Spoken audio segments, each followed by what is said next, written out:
My wife disappeared 15 years ago. Today, she called me out of the blue. I don't like to talk about what happened 15 years ago. I don't even like to think about the fact that on January 7, 2008, Sarah Collins, beloved member of the community, left home to run an errand and was then never seen again. It was a huge case back then. Everyone seemed to want to know what happened to her, but no one was more desperate for answers than I was. Sarah and I had been married for 5 years.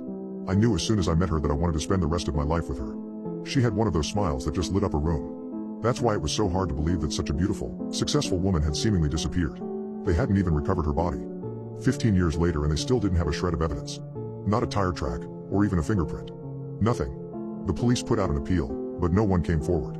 Somehow, not a single person had seen her. It was like she had just vanished without a trace. I think about Sarah a lot. I could never quite bring myself to take down the photos of her from around the house. Sarah's bright face still smiles down at me from every room. There's one photo of her, from our wedding day, that I really love. Looking at it is like looking straight at her. It captured her perfectly. 2 days ago, I found myself staring at it, really getting lost in the details. Her eyes, the way the corners of her mouth were lifting into a smile, the small dimple on her left cheek. I was looking at it so intently that I almost didn't notice the phone ringing. It was the landline phone, which was odd, as no one ever called me on the landline anymore. It was all mobiles nowadays. When I looked at the caller ID, it was an unknown number. I shrugged, and picked it up anyway. It was probably just the bank, calling to confirm something. The call took a moment to connect, but when it did, I heard a strange rustling sound on the other end of the line. Hello? I wasn't in the mood for any prank callers. Is anyone there? Hello? Daniel? Daniel, thank goodness I finally reached you. The voice on the other end of the line was a woman's voice, shaking and breathless. Daniel, it's me. It's Sarah. Are you there? When I heard her name, it was like my heart had stopped beating for a moment. Sarah. My Sarah. But that was impossible. Sarah had gone missing 15 years ago. Whoever this was, it was not my wife.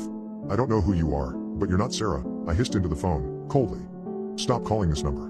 I had dealt with a lot of these calls, especially when Sarah first went missing. Con artists, fraudsters, anyone who wanted to manipulate a grieving husband.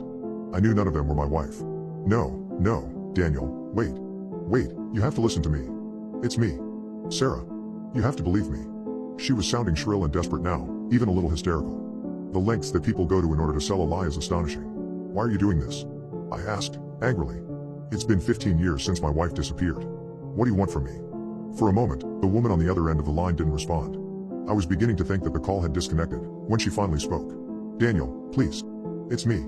It's your wife, Sarah, the woman begged. I'm telling the truth. It's me, she continued to plead, but I'd had enough.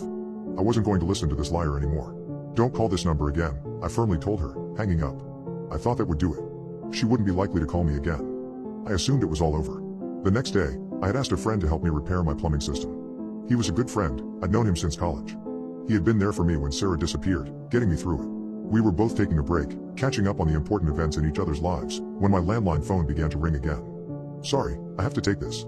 It might be important, I said, getting up from my seat and making my way to the phone. I noticed that the call was coming from an unknown number, just as it had the day before.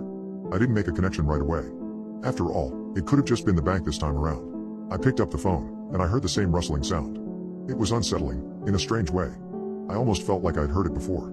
I just couldn't put my finger on it. Hello? I was already beginning to get a good idea of what this call was, and I wasn't happy about it. I told you not to call this number. Daniel?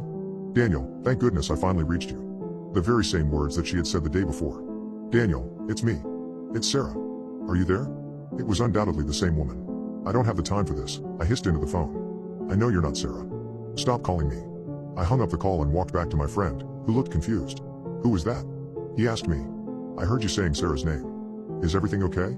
It was some prank caller, trying to pretend to be Sarah, I told him, rolling my eyes. I thought that I had left it all behind. I even changed my phone number.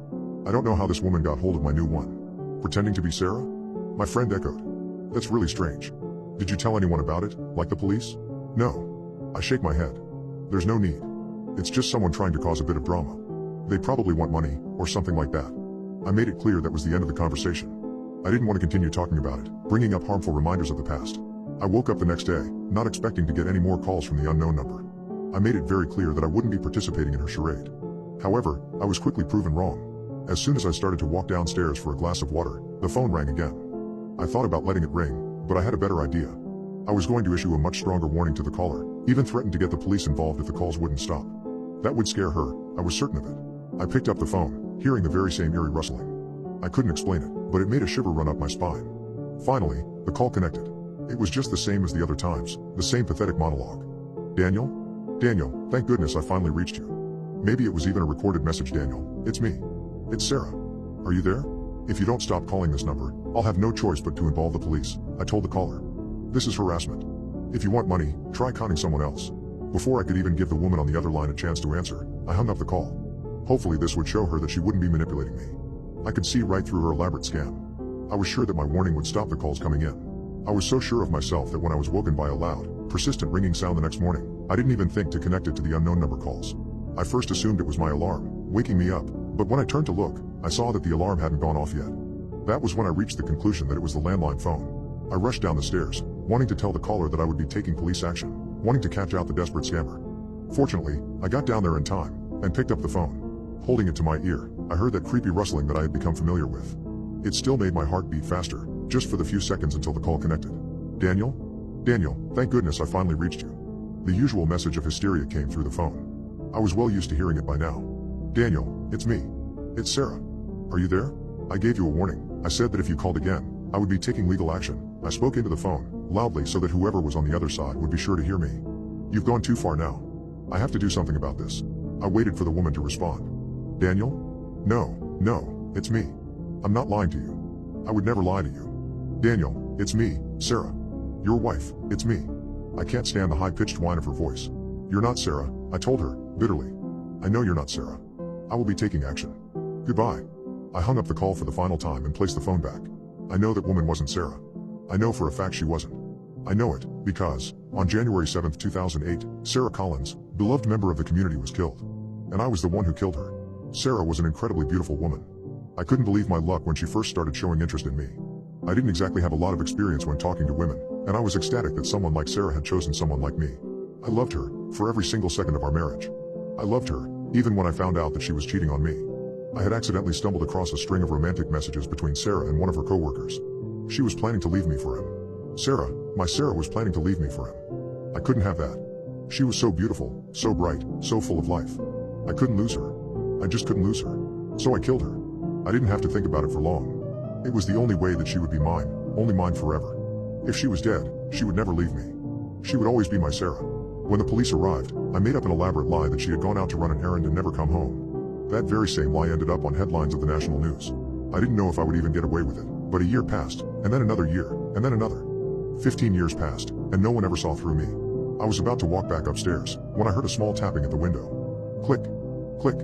That was the sound of the window opening, and that's when I heard it. Rustling, right here in my own house. Rustling that paralyzed me with fear and sent my mind into a state of panic. Then I heard her. Daniel? Daniel, thank goodness I finally reached you. The voice was coming from inside the house now. Daniel, it's me. It's Sarah. Are you there?